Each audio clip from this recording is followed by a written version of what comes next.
नमस्कार दोस्तों। जय श्री कृष्ण। राधे राधे। हर हर महादेव। आज हम आपको बताएंगे कि स्त्रियां कब तक पुरुष के साथ प्रेम करती है। चलिए शुरू करते हैं। दोस्तों, बंगाल प्रांत में एक भद्रसेन नाम का राजा हुआ था। उसकी एक कन्या बहुत ही सुंदर थी जिसका नाम चंद्रावती था। जब वो विवाह योग्य हुई तो उसका पिता उसके लिए एक अच्छे वर की तलाश करने लगा, किंतु चंद्रावती ने अपने पिता से कहकर अपने लिए वर प्राप्त करने के लिए एक शर्त रखी थी कि जो कोई राजकुमार उसके 4 सवालों के जवाब देगा और उसके पिता को चौपर के खेल में हरा देगा, वहीं उसका पति कहलाएगा। और जो कोई उसकी शर्त पूरी नहीं कर सकेगा, उसे राजा के यहां कैद कर दिया जाएगा। राजकुमारी की सुंदरता के दीवाने होकर बहुत से राजकुमार राजकुमारी चंद्रावती से विवाह करने गए, पर राजकुमारी के सवालों के जवाब न दे पाने के कारण सारे राजकुमार कैद में डाल दिए गए थे। विवाह रचाने पर राजकुमारी की कैद में पड़कर चक्की पीसने लगे। उन कैदी राजकुमारों में एक उत्तर का राजकुमार था जिसका नाम था सुब्रत। वो किसी तरह राजकुमारी की कैद से छूटकर निकल गया और राजकुमारी के प्रेम में पागल होकर जंगलों में भटकने लगा। भटकते भटकते वो एक दिन राजा विजय सिंह के बगीचे में जा पहुंचा। उस दिन राजा विजय सिंह भी अपने सैनिकों के साथ शिकार खेलता हुआ अपने बगीचे में आया। राजा विजय सिंह ने देखा कि सुब्रत बहुत ही उदास मुद्रा में एक पेड़ के नीचे बैठा हुआ था। राजकुमारी चंद्रा की खूबसूरती को अपनी कविता के माध्यम से बखान कर रहा था। राजा विजय सिंह ने उसकी हालत को देखकर समझ लिया कि यह नवयुवक किसी स्त्री के प्रेम में पागल है। वे उसे धैर्य बंधाते हुए पूछने लगी, पुत्र, तुम्हारी अधीरता का कारण कौन है? कौन वो स्त्री है, कृपया मुझे बताओ। हो सकता है मैं तुम्हारी कुछ मदद कर सकूं। राजा विजय सिंह के पूछने पर राजकुमार सुब्रत ने अपना सारा हाल कह सुनाया कि बंगाल के महाराजा भद्रसेन की रूपवती कन्या चंद्रा के प्रेम में पागल है और वो जब तक राजकुमारी चंद्रा उसे नहीं मिलेगी वो ऐसे ही पागल बना रहेगा। उसने यह भी बताया कि राजकुमारी चंद्रा के यहां मेरे जैसे सैकड़ों राजकुमार कैद हैं। उन्हीं कैदियों में एक मैं भी था जो किसी तरह से वहां से भाग आया। उस राजकुमारी से विवाह करने जो भी पुरुष जाता है वो उससे 4 प्रश्न पूछती है और जो उसके सवालों के जवाब नहीं दे पाता है, राजकुमारी चंद्रा उसे कैद कर लेती है। राजकुमार सुब्रत की बात सुनकर राजा विजय सिंह कहते हैं, हे कुमार सुब्रत, मैं तुम्हारा दुख दूर करने का प्रयास करूंगा। ये राजा विजय सिंह गुरु गोरखनाथ के चेला थे। उनके पास एक हीरामण नाम का तोता था। वो तोता बहुत ही बुद्धिमान और भूत भविष्य वर्तमान को जानने वाला था। राजा विजय से सारे काम उस तोते से पूछकर ही किया करते थे। जब राजा विजय सिंह ने राजकुमारी चंद्रा के बारे में उस तोते से पूछा तो तोते ने बताया कि राजकुमार सुब्रत राजकुमारी चंद्रा को भूल जाए। इसी में उसकी भलाई है, वरना राजकुमारी के फंदे में पड़कर उसकी जान भी जा सकती है। राजकुमार कहता है, मेरे प्राण भले ही चले जाएं, लेकिन एक बार मैं राजकुमारी चंद्रा से आलिंगन कर लूं तो मेरा जीवन सफल हो जाएगा। राजकुमार का ऐसा पागलपन देखकर राजा विजय ने तोते से कहा, हे तोता, ये राजकुमार चंद्रा के वियोग में मर भी सकता है, इसलिए कैसे भी इसकी यह अभिलाषा पूरी करवा दीजिए। और मैंने भी राजकुमार को वचन दिया है कि मैं उसे राजकुमारी चंद्रा से मिलवाऊंगा और उसका दुख दूर करूंगा। हे तोता, तुम बंगाल में चले जाओ और राजकुमारी चंद्रा की हां ले आओ। तब तोता कहता है, महाराज, बंगाल प्रांत के सारे लोग जादूगर होते हैं। यदि उन्होंने अपने जादू से मुझे पकड़ लिया तो हो सकता है कि मैं ना लौट पाऊं। फिर भी तुम्हारा काम करने के लिए मैं बंगाल जा रहा हूं। तुम मेरे पंखों में मोती पिरो दो ताकि मैं राजकुमारी का ध्यान अपनी ओर खींच सकूं। इस प्रकार तोता के कहने पर राजा विजय सिंह ने तोता के पंखों में कीमती मोतियों को पिरवो दिया और बंगाल में भेज दिया। तोता कई दिनों में उड़ता हुआ बंगाल में जा पहुंचा और राजकुमारी चंद्रा की चित्रकारी पर जाकर बैठ गया।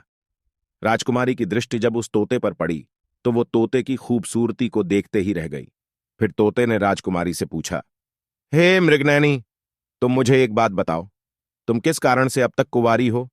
क्या कोई राजकुमार तुम्हें बिहाने नहीं आया?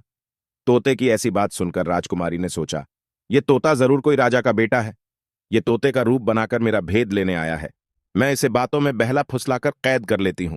यही सोचकर राजकुमारी ने तोते की बात का जवाब देते हुए कहा, तोता, विवाह करना तो मैं चाहती हूं। मेरे पिता ने कई देशों में राजकुमारों की तलाश भी की, पर पिछले जन्म में ना जाने मैंने कितने पाप किए हैं, मुझे वर ही नहीं मिलता है।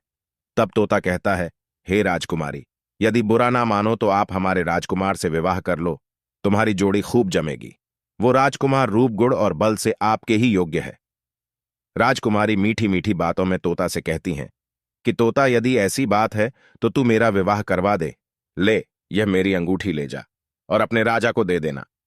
तोता जैसे ही अंगूठी लेने के लिए उसके पास पहुंचा, उसने झट से तोते को पकड़ लिया। राजकुमारी हाथ में छुरी लेकर तोते को मारने को हुई तो तोता बात बनाकर बोला, ऐ नादान राजकुमारी, तुझे मुझे मारकर भला क्या मिलेगा?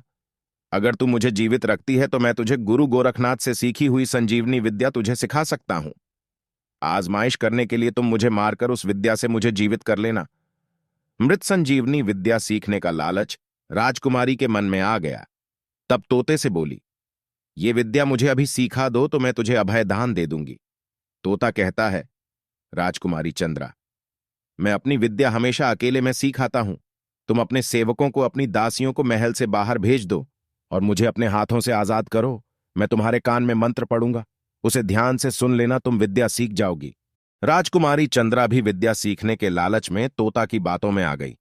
उसने अपने सेवकों को भी महल से निकाल दिया और मंत्र बताने के लिए तोते को भी आजाद कर दिया।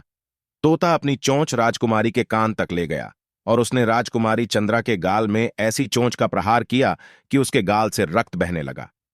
गुस्से में राजकुमारी ने दासी से कहकर अपना बाज मंगाया। इतने में तोता वहां से उड़ गया। उड़ते उड़ते कई दिनों के बाद वो राजा विजय सिंह के पास लौटकर आया। तोते ने बताया, महाराज, राजकुमारी चंद्रा जितनी ही सुंदर है उतनी ही मन की मैली है। जैसे तैसे मैं अपने प्राण बचाकर आया हूं।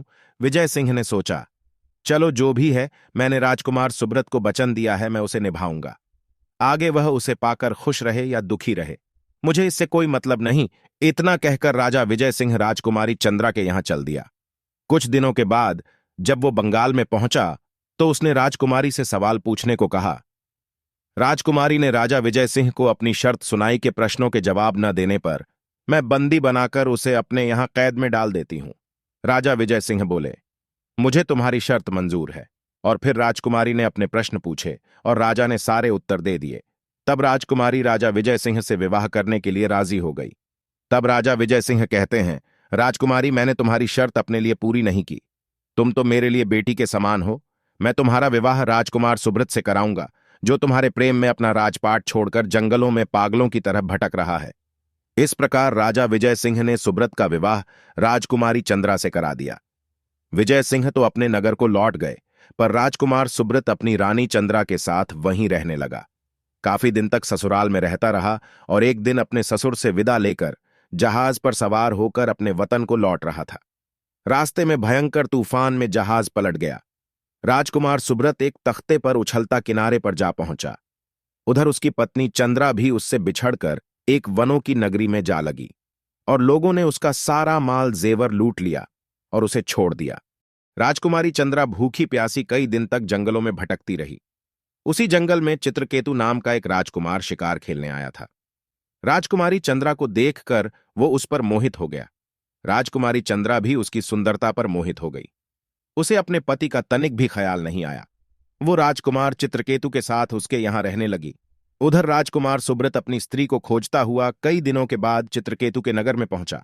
वहां एक कुएं पर कुछ पनिहारी स्त्रियां पानी भर रही थीं और वो कह रही थी कि राजकुमार समुद्र के किनारे से किसी सुंदर राजकुमारी को लाया है, जो अपने बगीचे में बने महल में रखता है। सुब्रत सौदागर के बगीचे में पहुंच गया, जहां उसकी मुलाकात उसकी पत्नी चंद्रा से हुई।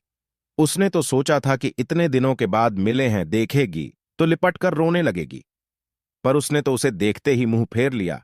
सुब्रत को पहचानने से इनकार कर दिया और कहा कि वो यहां से चला जाए, वरना उसका पति आ गया तो उसे जीवित नहीं छोड़ेगा।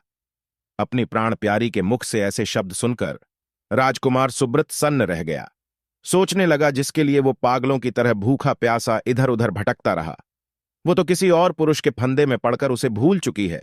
सच कहा है किसी ने कि दुष्ट स्त्रियां जैसे आग लकड़ियों से नहीं अघाती, समुद्र नदियों से नहीं अघाता, दुष्ट स्त्रियां पुरुषों से नहीं अघाती। दूसरी बात ऐसी स्त्रियों के विषय में कहा गया है कि जैसे राजा अपने निकट रहने वाले व्यक्ति से ही प्रेम करता है, चाहे वो व्यक्ति मूर्ख हो, बुरी परिवार का हो या सभ्य हो। जैसे लताएं अपने निकट रहने वाली वस्तु से लिपटती रहती है, उसी तरह स्त्रियां संपर्क में रहने वाले व्यक्ति को ही अपना प्रेम प्रदान करती है, चाहे वो कुरूप हो या दुष्ट परिवार का हो। तीसरी बात दुष्ट स्त्रियों के विषय में कहा गया है कि अगर एकांत में अचानक कोई कुरूप व्यक्ति चाहने वाला भी मिल जाए ऐसी स्त्रियां उसे भी स्वीकार कर लेती है, परंतु कष्ट सहकर प्राप्त होने वाला अपने रूपवान पति को स्वीकार नहीं करती। चरित्रहीन स्त्रियों की एक और खास बात होती है। अगर कोई पुरुष उन पर अत्यधिक आसक्त हो जाता है तो वो उनके लिए प्राण त्यागना के लिए भी तत्पर रहता है, परंतु उसके साथ खेलती है और वे उसे ठीक से भाव नहीं देती। स्त्रियां तभी तक पुरुषों का प्रिय कार्य करती हैं जब तक उन्हें यह पता नहीं चलता है कि यह मुझ पर दिलोजान से आसक्त हैं। दोस्तों, राजकुमार सुब्रत चंद्रा का मोह त्याग कर चुपचाप वहां से लौट कर चला गया। दोस्तों, आपको हमारी यह वीडियो कैसी लगी कमेंट करके बताएं और चैनल को सब्सक्राइब अवश्य करें। साथ ही कमेंट बॉक्स में हर हर महादेव लिखना ना भूलें।